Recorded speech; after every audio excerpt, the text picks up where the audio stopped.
juste l'idée là aujourd'hui de cet essai, c'est de comparer en fin de compte ta coupe, ta configuration aujourd'hui avec tes réglages à toi. Et en fin de compte après on va aller mettre la coupe RD30F dans 9,15 m. Donc pour voir vraiment la différence et l'intérêt aussi de l'alimentation. Comme je dis toujours, moi quand je vends une machine, c'est 90% du débit commence par l'avant. Et après derrière tu optimises. Donc là si tu peux nous mettre ta machine, l'optimiser sur l'aller-retour qu'on va faire là. Là, fait comme pour toi, hein, tu vois, au niveau de tes pertes et tout. Ouais, et ensuite on va faire la même chose avec l'autre. Ok. Parce que là au niveau des pertes, tu montes à combien d'habitude? La perte va tout à l'heure, on est bien monté. On était pour la zone verte ici, si tu veux, là, ouais. Du chargement de ta machine. Ouais. Les pertes, on était bien. Et on était à une vitesse de 5,6, 5,7 km/h ainsi. Donc là au niveau des réglages, tu es à 8 au niveau du contre-batteur. 1000, régime 1000, ouais. 1000, 950 vitesse de ventilateur. Ok, ouais, je vois ça. Et comme j'expliquais tout à l'heure, on a mis un peu moins de ventilation cette année vu le poids du grain. Oui, il y a ça aussi. Ouais. Tout à fait. Le grain est un peu plus petit cette année. Le PS est très léger, donc plus tu mets la ventilation, plus tu éjectes ton grain derrière, quoi.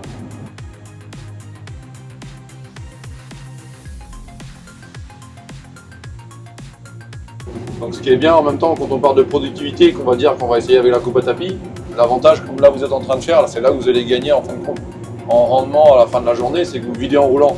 Et l'avantage sur nos machines, comme on a ici sur la S770, toute la gamme chez nous, il y a une surpuissance active qui se met automatiquement dès que tu enclenches ta vis de vidange, qui fait que ça ne vient pas impacter le débit et la productivité de la machine.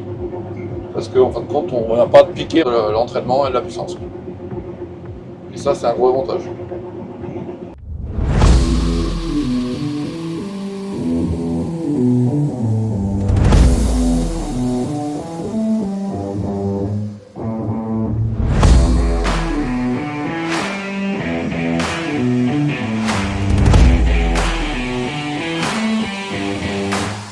Bon Gaël, tes impressions à chaud, à froid, je sais pas comment on peut dire ça, et la température extérieure peut-être. Qu'est-ce que t'en penses de notre RD30F? J'ai pas les mots. J'ai pas les mots. Tu vois l'alimentation? Exceptionnel. L'alimentation, le flux, la vitesse, le boulot. Ouais, c'est quand même. Comme on dit toujours, le débit commence par l'alimentation. Après, tu vois, le comportement de ta machine, il n'est pas différent. Elle a quand même plus de volume à rentrer dedans, mais tu vois, on est passé de combien on était tout à l'heure en km/h? 5,5, 5,6 à peu près. Ouais.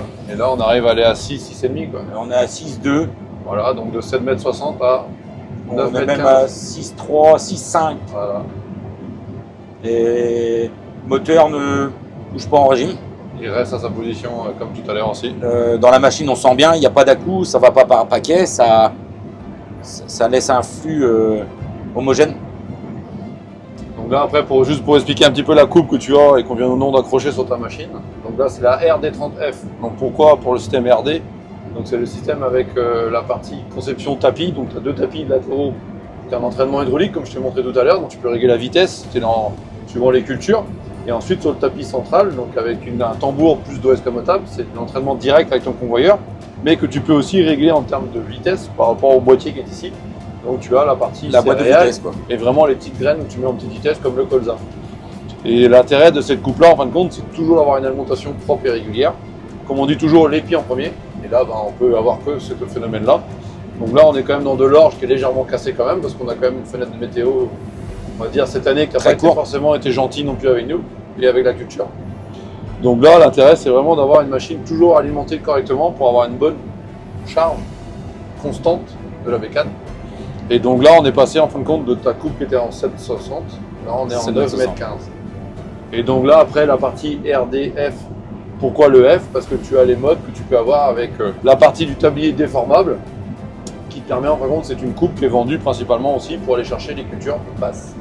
C'est-à-dire que dès que tu as du versé ou des cultures comme les pois, qui peuvent être légèrement plaqués au sol, le tablier se déforme et va suivre complètement le terrain. Donc ça, c'est vraiment quelque chose en qualité de ramassage. Tu n'as pas de doigt releveur sur ce type de coupe-là. D'accord. Il n'y a pas l'utilité.